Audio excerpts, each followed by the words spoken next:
Hello there friends and welcome. For today's BG3 guide we have, at last, a melee dual wield build. And we'll also be stacking our critical hit chance to the absolute max. This way you won't just have a lot of dual wielded attacks, but also insane criticals. As a matter of fact, this build will get even higher than 50% critical hit chance, for loads and loads of extra damage applied per strike. While a lot of the critical boosting benefits only come later in the game, early on you'll still be quite competent with many attacks per turn, capable of nice enough damage and decent criticals. This character can also be quite powerful tanking wise because of your huge dexterity, plus you'll have the most busted initiative score possible for easy and very deadly alpha strikes that destroy everything in just the first turn of battle. So without further ado, let us finally get into our melee dual wielding critical king build. First with character creation. When it comes to race for any melee build, as always, wood elf and wood half elf because of higher movement speed, and well, you are melee, you have to get close to the enemies first. But since this build is all about criticals, half orc is a very fun choice. After all, it is the only race that has a ratio that increases your critical hit damage. Or just go with any other race you want. As far as class, you have 3 ways of starting out with this character. Either 5 levels of Fighter, Bard and Swords Bard, or Ranger and let's say Gloomstalker.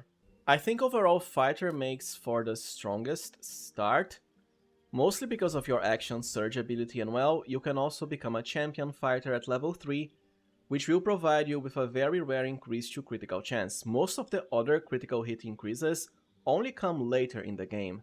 But the other options are also great. Just remember that Swords Bard for melee cannot hit the same enemy multiple times. With the Flurry ability, it has to be multiple targets, just like a cleave. For fighting style, of course, 2-weapon fighting for higher offhand damage. We are all about dual wielding after all. And when it comes to stats, strength is easily dumpable, you don't need it at all. Dexterity, on the other hand, will be your main stat, so start with 17.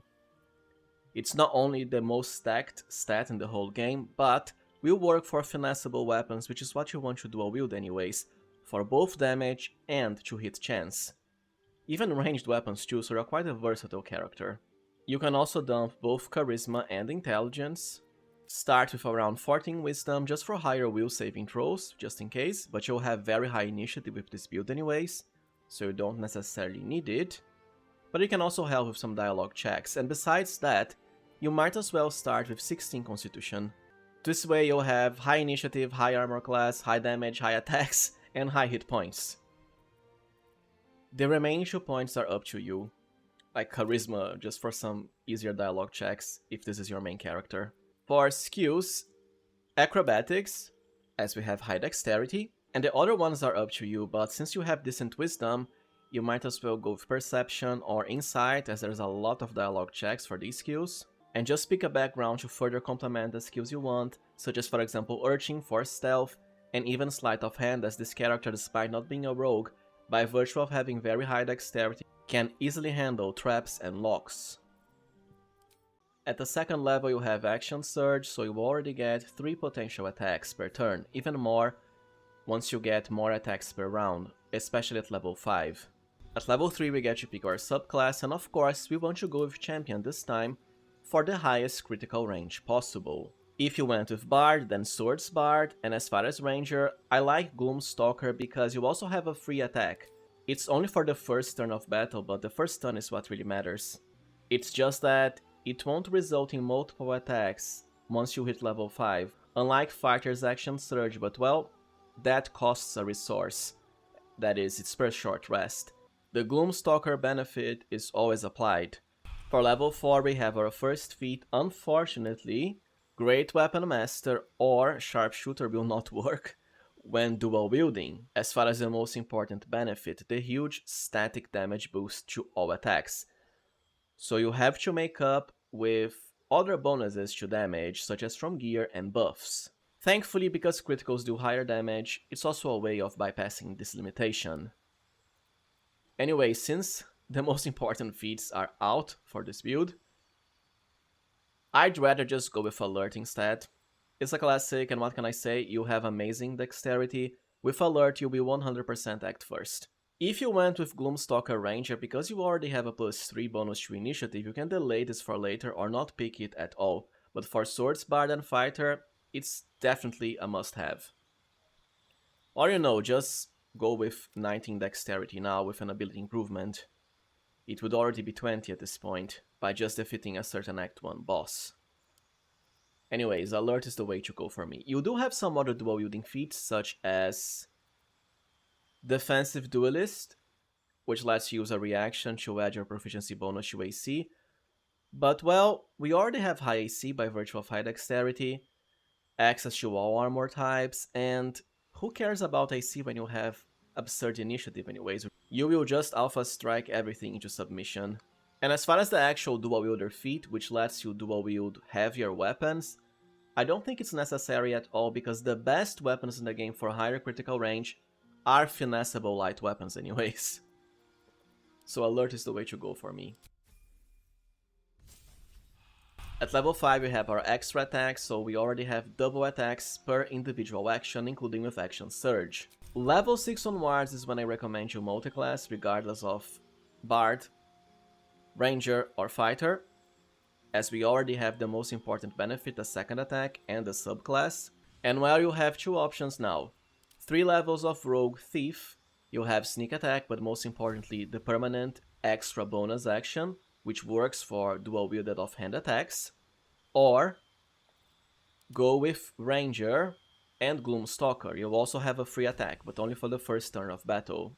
You can actually combine both of these, right? It's just a matter of what you want first. Let's go with Ranger first, as I think it's more fitting for a dual-wielding character. Any favored enemy doesn't matter that much. Just pick whatever grants you proficiency with a skill you want. And for Natural Explorer, you can go with Beast Tamer for the Raven familiar, but at this point in the game, you might as well go with the Fire Resistance. After all, it's the most common enemy elemental damage type, and any other skill proficiencies you want. For the second Ranger level, we have a few spells. They don't really matter that much, you might as well just pick Long Strider, and also the Jump spell if you want. Hunter's Mark can have its uses, only as a source of concentration, because there is a ring that increases your damage when you're concentrating on a spell, and well, this lasts forever. And for the extra fighting style, you might as well go with Defense now for higher AC. At level 3 we get to select our Ranger subclass, and of course you want to go with Gloomstalker. As I said before, you have not only a +3 bonus to initiative, higher movement speed in the first turn as well, but most importantly an extra attack that even deals more damage. Any other spells you want now. At level 9 it's time to multiclass in the class you didn't pick before. In my case, Rogue, but it can also be Ranger depending on your build progression. And for level 11 of course we want the Thief subclass for yet another bonus action which translates to more offhand attacks per turn. You can of course go with Assassin if you prefer. It does have some critical hit synergy because, well, your attack rolls against surprise creatures are automatic criticals, but usually this only works for like one enemy. I'd rather Thief for the extra attack anyways. At level 12, you might as well return to Fighter, or you can just stay a Rogue, it's just that Fighter has 1 more hit points gained. Both will provide you with an extra feat. In this case, you should consider picking Ability Improvement to maximize your dexterity out, or the other options I mentioned before if you pick this first. Now let us cover gear for our highest critical dual wielder. For the helmet slot, as always for Act 1, you'll want the Haste Helm for higher movement. For the second act, either the classic Covert Cowl or Dark Justiciar for higher critical range. And for the last and final act, always Saravok because it's a permanent critical hit increase. The cloak slot doesn't matter, you might as well go with Shadeslayer, but it's very hard to proc this reliably with melee weapons as opposed to ranged, because it only works if you are, well, stealthed. But it doesn't matter, we have more than enough boost to critical range otherwise. For armor, you can go with whatever you want early, including the Yuan-Ti Scale Mail at the second act, because it has uncapped bonus to armor class, based on your dexterity. Even the Graceful Cloth can work, although it has pretty low armor class, but well, you're just alpha striking enemies anyways. For Act 3, however, as with any build based on piercing damage, you definitely want the Ballist armor to make all enemies around you vulnerable to piercing, that is, they'll take double damage and piercing is your main damage type. Yes, you will not have as high armor class with this as, for example, the armor of agility, just like the U1T armor. This character can be quite tanky, as you can see, but honestly you're just deleting everything with a powerful alpha strike anyways. 23 AC is more than enough, as we are still missing the bonus from haste. For gloves, as usual, Hell Dusk later for higher damage, as it gets applied on both our weapons. But earlier you just want the classic underdog gloves for the easiest and earliest source of advantage for melee attacks. Boots don't particularly matter for this character, I just have the evasive shoes here because, well, we can still have high armor class by virtue of having high dexterity. For amulets, as always, Brood matters, especially because it will be applied on both your weapons for higher damage, or just the classic Surgeon Subjugation for easy, instant criticals. On all attacks, by the way. For rings, I'd rather focus on the ones that grant you extra damage, so Strange Conduit Ring, as you'll always have at the very least one spell you can have on demand as concentration, such as from Ranger or Bard. And I just have the Risky Ring here, as always, for advantage, or you can rely on the underdog gloves even at Act 3 if you prefer. Now let's cover weapons and consumables. For weapons, it's always going to be the same for any dual wielding character. Or range, that is, because the bonuses still apply. For Act 1, the Knife of the Undermountain King, the first source of higher critical range. And I really like the Short Sword of First Blood for higher damage when the enemies still have their full hit points. Very easy because, well, you'll always be alpha striking them into submission. For Act 3, however, it's both Undermountain King plus the Bloodthirst or Blade of the First Blood, the other source of higher criticals. And for bows, as always, the Deadshot, because it's the last source of increased critical range. This way we have the helmet, the cloak, double weapons, the bow, the fighter ability, and also an elixir. All of this will stack. When you combine them all with advantage, well, critical hits will fly. And as far as consumables, you have two options here. The Elixir of Viciousness will provide you with the last increase to critical chance, or the classic Elixir of Bloodlust for yet another action per turn, which translates into 2 more attacks.